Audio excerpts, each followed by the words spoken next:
제가 지난번에 물에 대해서 한번 설교 말씀을 드린 적이 있는데요.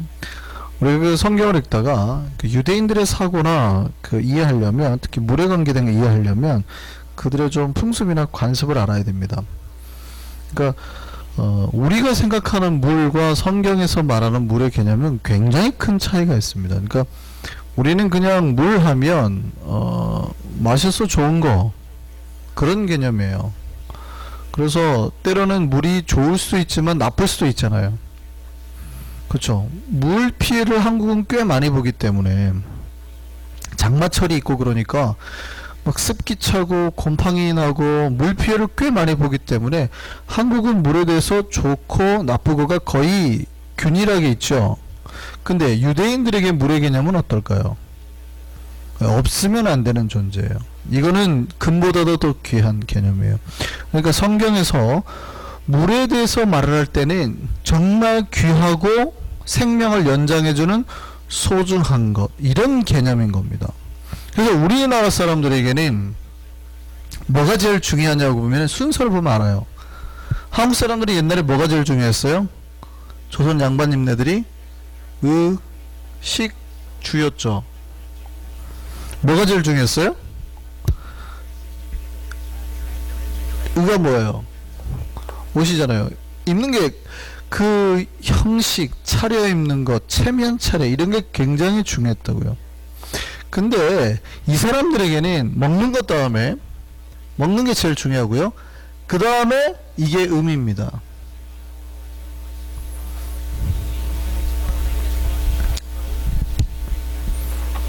이거를 의로 하죠. 그 다음에 옷이에요. 그러니까 먹고 다음에 마시는 거예요. 이게 마시는 게 굉장히 중요합니다. 그래서 유대인들에게는 물은 생존에 필요한 겁니다. 그래서 성경에서 물에 대해서 이야기가 나올 때 그냥 목이 마르나 보다 이런 개념이 아니라, 물은 진짜 죽고 살고의 개념이라고요. 이해되세요? 이거 우리 여러분이 여기서 사 먹는 물 말고 사막에서 물을 한 병을 가지고 있을 때 물이 얼마나 소중할까요? 여러분이 그걸로 머리 감을 수 있어요?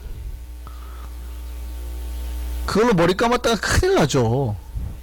지금 한 20명이 이걸 가지고 한 달 동안 사막에서 버텨야 되는데, 어떤 사람이 아침에 일어났고 몸이 너무 찌부둥하니까 그걸로 샤워를 했어요. 어떻게 될까요? 뭐가 나빠요? 아니, 내 몸 좀 더러워서 씻었는데 그거 가지고 왜 나한테 컴플레인해요? 그러면 돼요, 안 돼요? 죽죠. 그거는 물이 아니고 피잖아요. 다른 사람의 목숨값으로 자기가 다 부어버린 거 아니에요.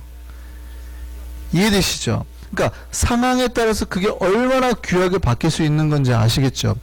유대인들에게, 특별히 팔레스타인 지역에 사는 광야 생활, 물이 없는 지역에 사는 사람들에게 물은 굉장히 중요한 거예요.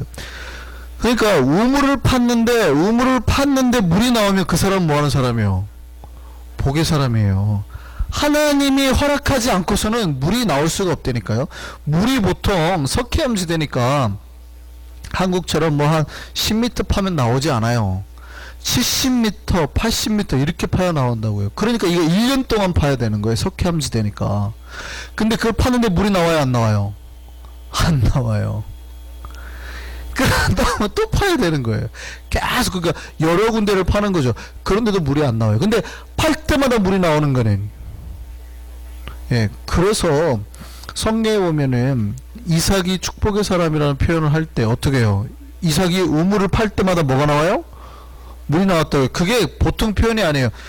그냥 하나님의 은혜로 싸움이 나니까 피했어요. 우물 주고 팠는데 또 물이 나와요. 또 그러니까 또 피했는데 또 물이 나와요. 이게 어떻게 된 거예요? 꼭 적절한 표현은 아닌데 로또를 살 때마다 1등 하는 거죠. 벼락을 한꺼번에 5번 맞는 걸 연속으로 계속 다닥다닥 두드려 맞는 것과 똑같은 확률이 나오는 거예요. 이해됐어요?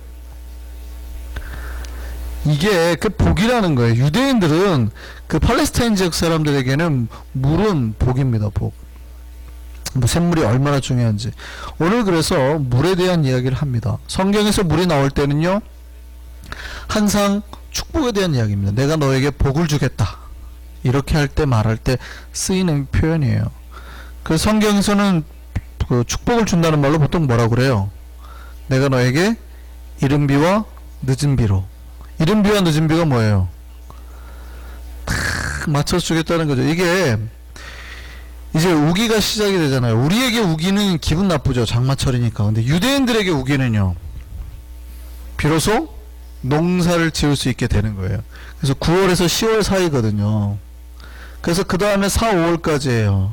이게 우기인데, 이때 비가 확 많이 내려줄 때 이때 뭘 뿌려요? 씨를 뿌려요.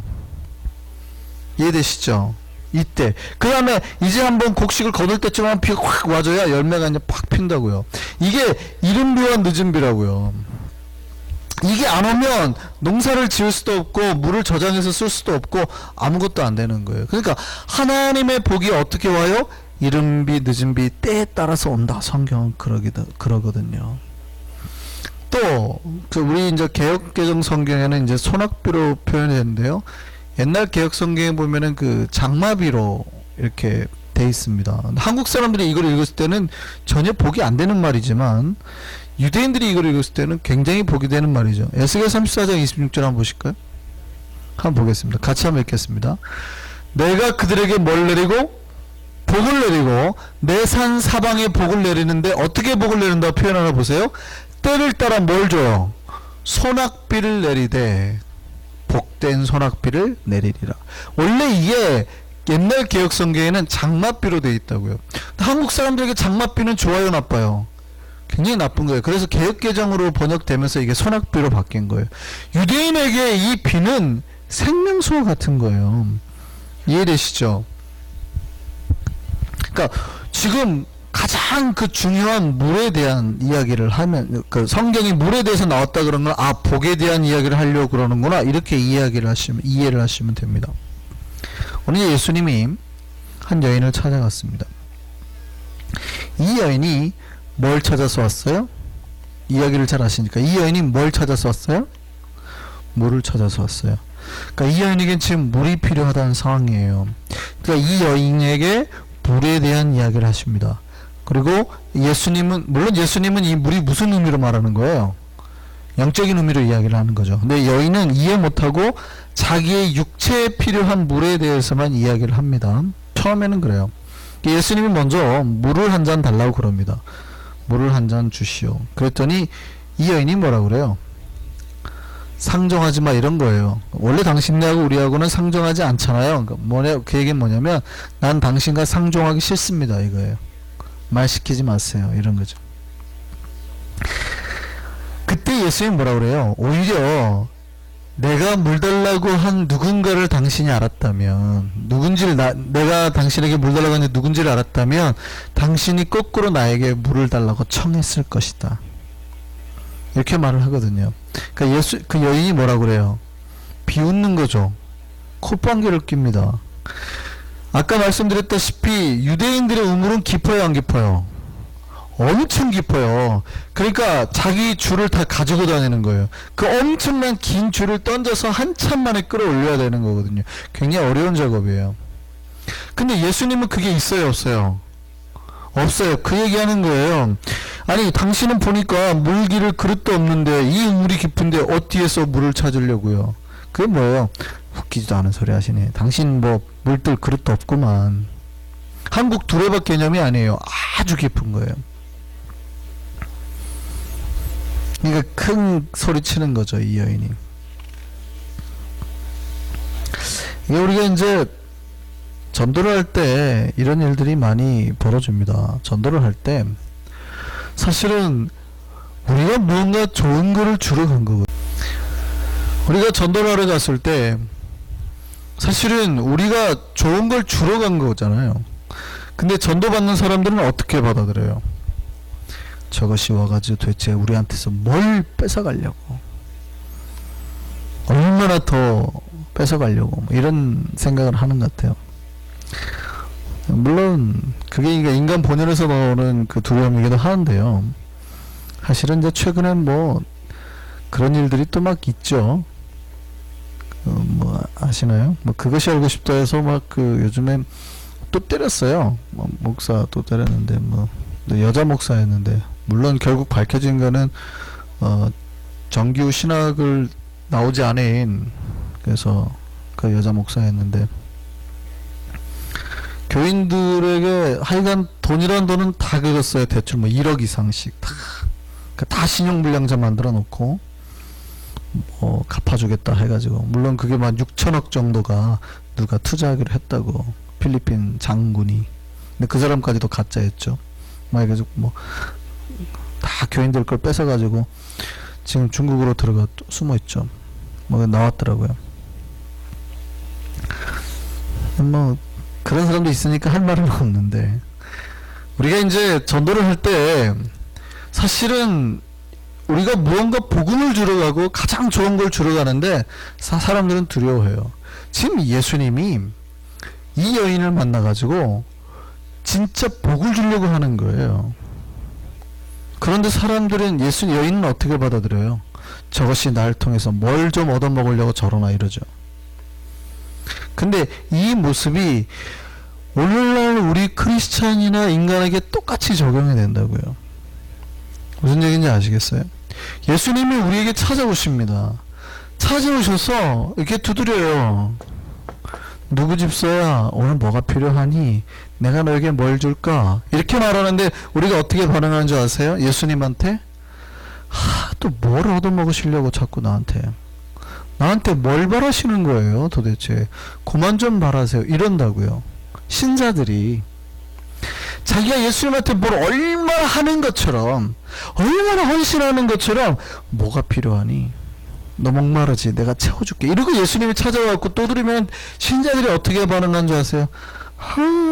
또 뭐가 필요하신 건데요, 예수님?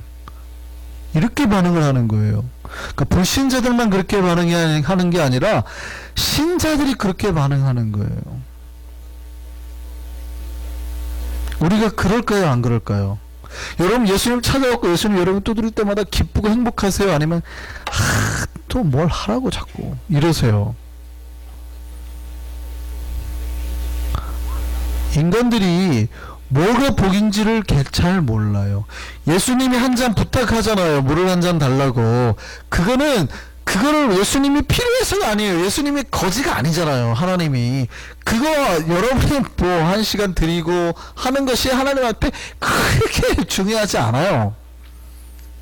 그렇게 하나님이 그거 받는다고 해서 부자가 되거나 그러지 않는다고요. 근데 그 얘기를 하는 거는 그 다음에 뭘 주기 위함이에요. 그 여인과 교제하고 관계를 맺고 그러면서 그 여인에게 복을 주기 위함이거든요. 하나님이 우리에게 찾아왔고 말씀하시고 뭔가를 달라고 요구할 때는 그게 진짜 필요해서가 아니라 우리의 마음을 열고 우리와 관계를 맺고 그 다음에 우리에게 복을 주기 위함이에요. 근데 신자들은 어떻게 반응하냐, 우리 인간들은 어떻게 반응하냐면 예수님 와가지고 한 잔 줘봐라, 물 한 잔 줘봐 이러면 그만 좀 하세요, 이렇게 반응하는 거예요. 그러니까 복이 와요, 안 와요? 안 오는 거죠. 이 여인이 사실 우리가 오늘 본문을 읽은 여기까지는 계속해서 복을 못 받고 있는 장면인 겁니다. 계속 예수님의 그 복의 메시지를 거부하고 쳐내는 장면이에요. 오늘 우리가 그러지 않나 보셔야 돼요. 근데 예수님은 진짜 뭐예요? 우리에게 그 물을 통해서 생명의 복을 말씀하시는 하나님이시죠. 지금 예수님이 자기를 누구로 표현하냐면 구약에 일어날 모든 회복의 메시지가 이루어질 그 장본인임을 얘기해요. 보세요. 10절부터 다시 한번 보시면, 네가 만일 하나님의 선물과 또 내게 물 좀 달라 네가 누구인지 알았더라면. 그러니까 지금 그 얘기를 하면서 누구에 대한 이야기를 하고 있는 거예요? 예수님에 대해서. 예수님 누구라는 거예요? 하나님이 원래 회복하기로 약속했는데 그 회복을 이룰 자라는 얘기를 하시는 거죠. 하나님은 어떤 회복을 말씀하셨어요? 이사야서 41장 보시죠. 자, 같이 읽습니다. 시작. 내가 홀벗은 산에 강을 내며 골짜기 가운데 샘이 나게 하며 광야가 못이 되게 하며 뭐가요? 마른 땅이 샘 근원이 되게 할 것이며. 다 축복의 메시지예요. 또 이사야서에 뭐라고 예언되어 있는지 또 보시죠. 58절입니다. 시작. 여호와가 너를 항상 인도하여 메마른 곳에서도 내 영혼을 만족하게 하며 내 뼈를 견고하게 하리니 너는 물된 동산 같겠고 물이 끊어지지 아니하는 샘 같을 것이라. 지금 뭔가가 이루어질 때, 종말의 때 하나님의 축복의 메시지가 뭐라고요? 물이 끊어지지 아니하는 샘이 폭발할 때가 오겠다는 거예요. 근데 예수님이 지금 무슨 얘기하는 거예요? 내가 바로 그 물이 끊어지지 아니하는 샘이 되게 하는 그 장본인이라, 회복의 장본인이라 말을 하고 있는 거예요. 근데 축복의 메시지를 예수님이 하고 있는데 여인이 알아들어요? 못 알아들어요? 못 알아들어요. 왜 여인이 못 알아들을까요? 여인이 영이 어두워져 있었어요. 여인의 삶은 지금 너무나 피폐합니다. 우리가요, 영적으로 민감하면 하나님의 메시지에 굉장히 빨리 반응합니다. 근데 우리 삶이 너무 삶의 질고나 여러 가지 것 때문에 어둡잖아요. 쉽게 말하면 마음이 짓눌리고 걱정이 많고 근심이 많고, 그러니까 기도를 해도 하나님의 임재 기도는 못하고 맨 걱정 근심 기도만 하는 거예요. 하나님 오늘도 돈이 안 돼서 저 돈이 빨리 메꿔줘야 되는데 오늘 저 할부 다 들어갔어야 되는데 이런 걱정 근심으로 가득 차게 저게 빨리 해주세요. 이런 기도들을 하고 있고 생각 속에 가득 차 있으면 하나님의 메시지에 굉장히 민감하지 못해요. 둔해져요. 우리가 굉장히 이것이 우리의 영을 둔하게 만듭니다. 이 여인이 그랬어요. 이 여인은 온통 마음이 뻥 뚫려 있는 여인입니다. 마음이 온통 뻥 뚫려 있다고요. 그 비만인 사람들의 특징이 있죠. 비만인 사람들의 특징이 실제 이 사람들이 배가 고픈 게 아니래요. 배가 고픈 게 아니라 마음이 공허해요. 근데 이거를 뭘로, 마음이 공허하니까 허하거든요. 이거를 뭘로 채워요? 먹을 거로 채우는 거예요. 근데 먹을 거를 먹었는데 마음이 채워져요, 안 채워져요? 안 채워져요. 그러니까 분명히 내가 방금 먹었는데 배고픈 걸 또 느끼는 거예요. 근데 이게 사실은 배고픔이 아니라 공허한 거예요. 그러니까 또 먹게 된대요. 그러니까 도대체 배고픈 줄을 이게 배가 채워지질 않은 거예요. 이 배고픔이 만족이 안 되는 거예요. 그 대부분 어떤 사람들이 비만이 많이 오냐면 사랑이 결핍된 사람들. 어렸을 때 아이들의 유아 비만 중에서도 부모가 그 아이에게 제대로 된 사랑을 주지 못한 경우, 한국 같은 게 요즘에 맞벌이가 좀 이제 많으니까 그런 집의 자녀인 경우가 비만도가 높다고 그러죠. 이 여인은 자기의 마음이 펑 뚫려 있는 여인이에요. 여인이 남자가 몇 명이래요? 우리가 그 뒤에 안 읽었지만 이 여인의 남자가 몇 명이래요? 몇 명이요? 6명. 이 여인의 남자가 6명. 그러니까 현재 남자까지 합치면 6인 거죠. 전에 남자가 5이었어요. 근데 현재 살고 있는 남자도 자기 남편이 아니에요.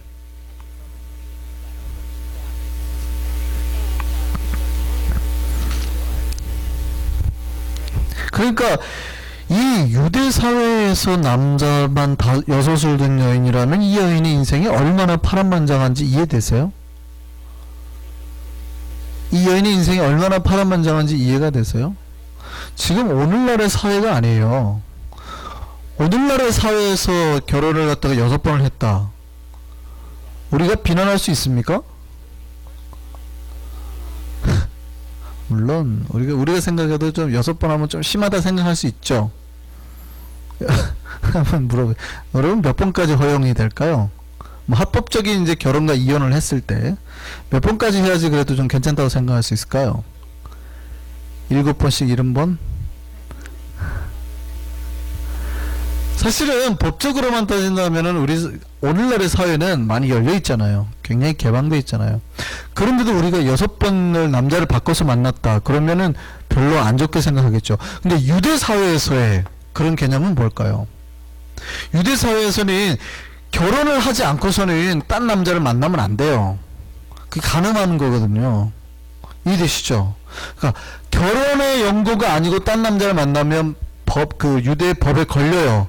그러니까 유대 남자들이 자기가 법에 안 걸리려고 어떻게 해요? 이혼 증서를 남발한단 말이에요. 쓰고 딴 여자 만나고 싶으면. 그러니까 어쨌든 법적으로는 그렇게 해야 돼요. 근데 지금 살고 있는 남자도 자기 남편이 아니니까 법적으로 지금 이 여자는 간음을 하고 있는 거예요. 그러니까 부정한 여인이니까 이 여인이 하나님 앞에 섰겠어요, 안 섰겠어요? 못 서는 거죠. 하나님의 이름을 부를 수 없어요. 부정하니까 집회에 참여도 못할 뿐더러 공동체에 들어가지 못하는 여인이에요. 한 번도 하나님 앞에서 예배나 거룩함으로 하나님 이름을 부르지도 못하는 여인이라고요. 이 여인은 자기 평생 구원받을 거라고 생각해 본 적도 없고 자기가 이 모든 부정과 그런 것으로부터 벗어날 거라 생각해 본 적도 없어요. 얼마나 처참한 여인인지 아시겠어요? 그러니까 이 여인이 물 길러 온 시간이 몇 시예요? 물 길러 온 시간이 몇 시래요? 6시. 여기 6시면은 12시라고요. 그러니까 유대인들은 12시에 물을 절대 안 길러요. 제일 뜨거울 때거든요. 이 올 때 12시부터 뭐 오후 한 2시, 3시까지는 물을 잘 안 길러요. 서늘한 시간에 길러요, 물을. 4시, 5시 저녁 무렵. 그러니까 이 여인이 구타여 그때 물 길러 간 이유가 뭘까요? 아무도 안 만나려고. 물 길는 장소는 여자들의 수다 장소. 보세요. 물 한 번 기르려면 그걸 떠가지고 올리는 동안에 얼마나 오래 걸려요. 수십 미터니까. 근데 그거 한 번 올리는 동안에 여자들이 옆에서 가만히 있겠어요? 한 번 끌어올리는 동안에 한 가정이 죽죠. 한 번 떠나서 올리는 동안에 한 가정이 죽어요. 누구 집 내가 뭐 저 여자 또 남자 또 바꿨다며? 바로 뭐.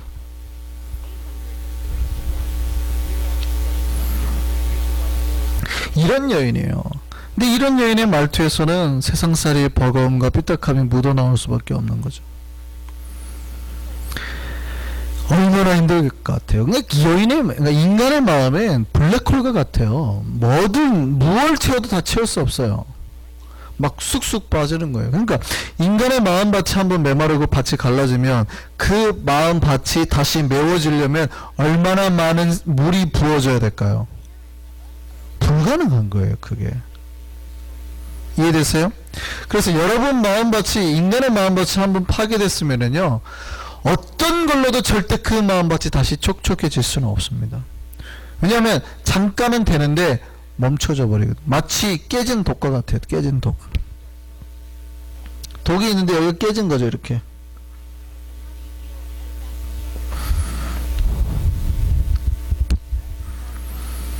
근데 이 여인은 사실은 오늘 세상을 살아가는 모든 인간을 대표하고 있는 여성입니다. 우리 인간들의 마음이 그렇다는 거예요. 우리의 마음속엔 수많은 우상들, 수많은 욕망들, 이런 걸로 가득 차 있어서 사실은 우리가 하나님을 바라보지도 못하고 찬양하지도 못하고 하나님 앞에 나갈 수 없는 존재들이라는 거예요. 근데 이 여인에게 누가 오신 거예요? 예수님이 오신 거예요. 그렇다면 똑같다는 거예요. 우리가 사실은 그런 상태였고, 사실은 3일 동안에, 우리가 수협에 나오기 전까지 3일 동안의 우리의 삶도 어쩌면 다시 이렇게 삶의 질거 속에 또 빠져있는 상태가 됐다고요. 근데 예수님이 어떻게 해요? 그런 우리를 똑같이 찾아오신 거예요. 예수님이 왜 이 여인을 만나고 있을까요? 예수님은 이 여인에게 은혜를 베풀고 그 영혼의 갈급함, 그 영혼의 목마름을 해결해 주고 싶으셨어요. 그래서 오늘 그 여인이 뭐를 소개하고 있어요? 뭘 소개하고 있어요? 우리 13절 14절 한번 읽어보시죠. 같이 읽겠습니다. 시작. 예수께서 대답하여 이르시되 이 물을 마시는 자마다 다시 목마르려니와 내가 주는 물을 마시는 자는 영원히 목마르지 아니하리니 내가 주는 물은 그 속에서 영생하도록 솟아나는 샘물이 되리라. 예수님이 주는 물은 마시면 목말라요, 안 목말라요? 안 목말라요. 다시는 목마르지 않아요. 영생하도록 솟아나는 샘물이 되니까. 마르지 않은 샘물이 되니까. 예수님은 그 여인이 가진 바가지는 건질 수 없는 참 생명의 물을 주려는 거예요. 우리 인간의 마음은 제가 뭐라고 했어요? 깨진 독과 같다고 그랬죠. 근데 이게 독이 깨졌어도 그 독에 물을 가득 차게 하는 방법이 있어요. 뭐예요? 여기 독이 깨졌어요. 그런데도 여기에 물이 가득하게 하는 방법이 있어요. 뭘까요? 그래요. 이거를 메우면 되는데 인간의 마음은 메울 수가 없어요. 블랙홀 같아서. 그럼 어떻게 하면 돼요? 계속 부어버리면 돼요. 문제는 계속 부을 물이 없으니까 이게 다 새어나가는 거예요. 근데 예수님은요, 마르지 아니하는 샘물이 되어서 계속해서 부어버리신다고요. 이게 빠져나가도 더 많이 채워버리시니까. 이해되십니까? 그러니까 우리가 완벽해서 우리 안이 은혜로 차는 게 아니에요. 많은 성도들이 착각하시는 거예요. 우리가 하나님의 뜻대로 사는 건 맞지만 여러분이 하나님 뜻대로 완벽하게 살 수 있어요, 없어요?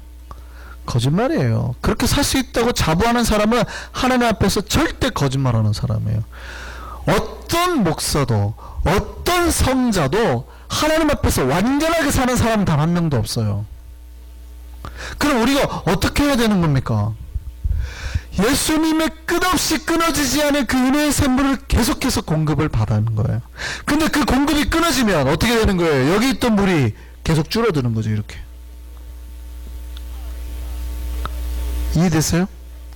그러니까 우리가 은혜로 살 수 있는 방법은 그 마르지 않는 은혜의 샘물로 채워넣는 거예요.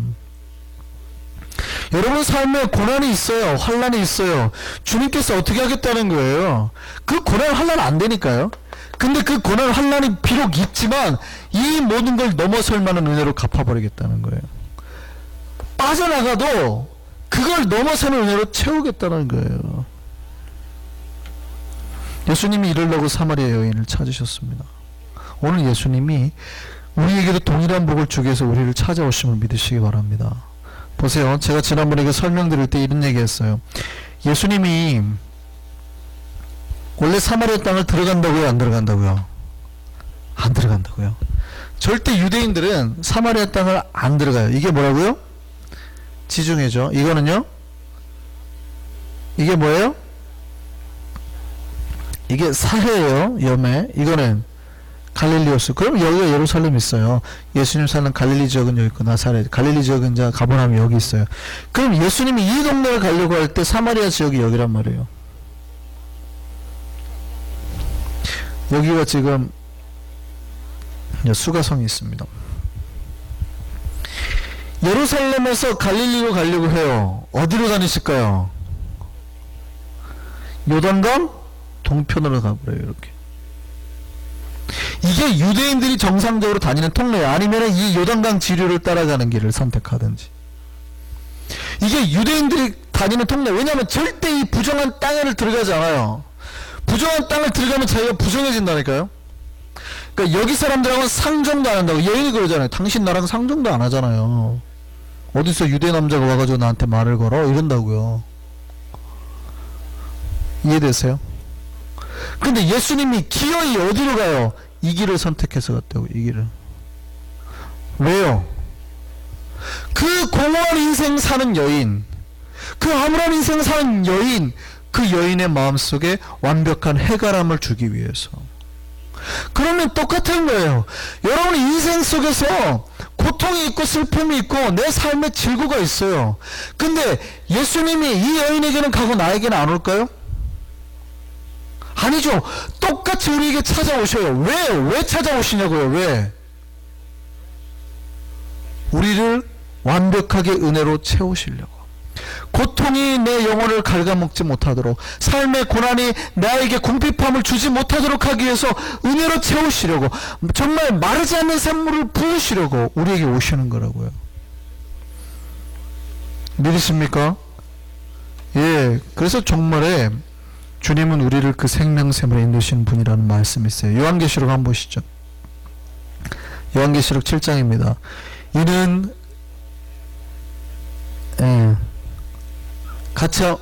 아니요. 7장 17절인가요? 다시 한번 우리 계시록 한번 찾아보시죠. 요한계시록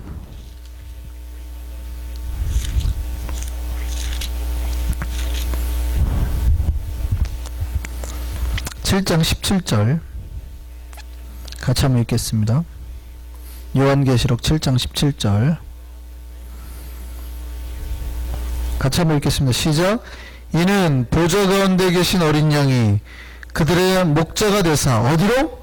생명수 샘으로 인도하시고. 이해되세요? 예수님이 우리를 어디로 인도하세요? 생명수 샘으로 인도하시는. 구약에 말씀하신 생명수, 너희 안에 그 마르지 않은 샘이 터지게 하겠다는 거 아니에요. 예수님이 거기에 터지게 하겠다는 게, 물론 이게 결국 우리 성령을 얘기하는 건데요. 너희 안에서 말씀하신. 결국 예수님이 우리를 어디로 인도하는 거예요? 생명수 샘으로. 이게 마르지 아니하는 생명수라고요. 이 마르지 않은 생명수 샘이 넣어서 이 고난의 문제가 어떻게 돼요? 그 다음에 같이 읽습니다. 밑에 같이 한번 보시죠. 생명수 샘으로 인도하시고 그 다음에요. 하나님께서 그들의 눈에서 뭐요? 모든 눈물을 씻어 주실 것임이라. 할렐루야. 예수님이 우리에게 오셔서 우리에게 은혜의 샘물로 채우시고 이 고난이 더 이상 우리에게 고난이 되지 않도록 우리의 눈물을 씻어 주실 줄 믿습니다. 우리는 뭐 하면 돼요? 오늘 본문까지만 보면 이 여인은 아직 예수 그리스도를 받아들이지 않았습니다. 물론 우리가 다 알죠. 그 뒤에 받아들이게 되는.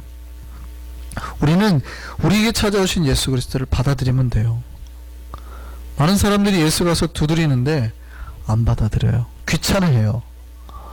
왜 또 자꾸 나를 힘들게 하시냐고 이렇게 착각한다고요.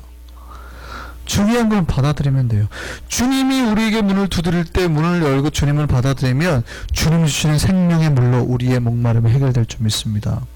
받아들여야 돼요. 그 미국 잭슨 대통령 시절에 아주 특이한 법률 논쟁이 벌어졌습니다. 한 죄수가요, 대통령 특별 명령으로 사면을 받았어요. 대통령명으로 사면을 받았습니다. 그럼 풀려날 수 있잖아요. 근데 이 죄인이 자기의 죄를 깊이 반성하는 뜻에서 특사를 거절하고 계속 복역하기로 자원을 해버립니다.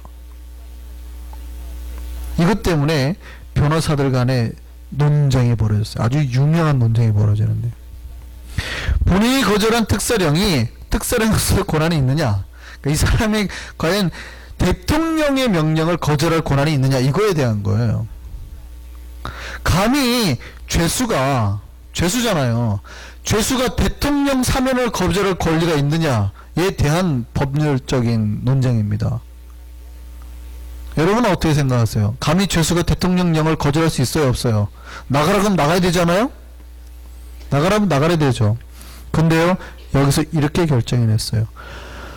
본인이 수락을 해야만 특사령도 특사령의 권한이 있다라고 결론이 지어집니다.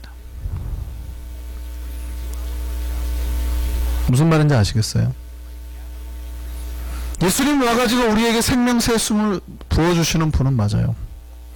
근데 그 생명수가 내 것이 되려면 어떻게 해야 되냐면, 부어지도록 이 우리의 닫혀진 문을, 항아리 문을 여셔야 된다는 얘기예요. 여러분 마음을 여셔야 된다는. 주님이 두드릴 때 뭘 또 시키려고요, 뭘 하려고 하지 마시고 여러분 문을 여시라고요. 주님의 생명수라는 걸 잘 오신 거예요. 알았다면 잘 찾아오신 거예요. 받아 누리시라고요. 신자들의 삶은 팍팍한 삶이 아니에요. 신자들의 삶은 놀라운 삶이라니까요. 받아 마셔가지고 풍요롭게 되는 삶이에요. 근데 신자의 삶이 되게 힘들다고 생각하시는 분들이 많아요. 버텨보자. 내가 구원받았으니 버텨보자. 죄 안 지으려고 버텨보자. 이런 식 굉장히 많아요. 신자의 삶은 그게 아니에요. 성령이 주신 능력, 주님이 주신 생수의 능력으로 풍성해지는 삶이에요. 우리가 버틸 수 있는 게 아니라니까요. 성령이 주신 힘으로만 버틸 수 있는 거예요. 근데 많은 사람들이 이렇게 해요. 예수가 생명수라는 걸 알았어요. 근데 와가지고 막 목말라가지고 죽어가면서도 감탄하죠. 드디어 내가 생명수를 찾았어. 절대 마르지 않은 샘을 발견했구나 하고 이제 그걸 발견하고 기뻐서 죽어가죠. 막. 나는 찾았네. 주님 봤네. 이 샘물을 발견했네. 하고 그 샘물 앞에서 계속 죽어가요. 신자들의 삶이 그런 거라고 생각하는 사람들이 꽤 많아요. 내가 이제 거룩하게 살아야지. 자기 힘으로 막 거룩하려고 안 되니까 맨날 실족하고 죄졌습니다. 회개하고 매일 이러고만 살아요. 나는 나쁜 놈입니다. 뭐. 그게 아니거든요. 그거를 마실 때에 우리가 버틸 수 있는 힘이, 그거를 마실 때에 거룩하게 살 수 있는 능력이 생기는 거거든요. 그러면 주님의 능력을 맛보아서 여러분의 영혼도, 그러니까 스트레스를 받으시면 안 돼요. 신자들이 삶에 질고나 고난이 있죠. 똑같이 구멍이 뚫려 있다니까요, 우리 삶에. 근데 이게 더 이상 나에게 고통이나 문제로 다가와요, 안 다가와요? 안 다가와야 된다니까요. 왜냐하면 성령이 부어지니까 나는 계속 은혜가 충만하게 쫙 차 있거든요. 근데 어떤 사람이 고난을 느껴요? 이 은혜가 빠져 있는 사람, 줄줄줄줄 새버린 사람. 옛날에는 채워졌지. 옛날에는 은혜 받을 땐 채워졌죠. 그때는 고난이 있었는데 고난이 없는 것처럼 살았죠. 근데 어느 순간 이게 빠져나가니까 고난이 확 보이는 거예요. 힘들어 죽겠는 거예요. 삶이. 목사님 내 삶이 왜 이럴까요? 왜 그러긴요. 자기 힘으로 살려고 하니까 그런 거예요. 마셔야 됩니다. 은혜의 생수를 마실 수 있는 우리가 되기를 바랍니다. 주님은 은혜의 물 갖다 주고 구경하라고 발견하라고 준 게 아니에요. 마시라고요. 그럼 마시고 얼굴이 펴지기를 바랍니다. 마시고 영혼의 주름살이 펴지기를 바랍니다. 삶의 문제가 해결되기를 바랍니다. 주님은 날마다 우리를 풍성하게 하는 거예요. 마시면 싹이 나고 나무가 자라요. 열매가 맺혀지게 되어 있어요. 이걸 위해서 우리를 불렀다고요. 예수님이 이 생명수로 우리를 이끌으시는 분이라고요. 그래서 우리의 눈에서 눈물을 닦게 하시는 분이라고요. 그 능력의 역사가 우리에게 일어나기를 바랍니다. 주님이 우리를 그렇게 계속 찾아오세요. 우리를 기어이 찾아오세요. 여기까지 기어이. 그래서 우리에게 생명수의 복으로 갚아주실 줄 믿습니다. 그 은혜와 감동이 있어서 우리가 정말 삶의 어떤 즐거움에서도 지치지 않고 포기하지 않는 우리가 되기를 바랍니다. 우리 기도하겠습니다.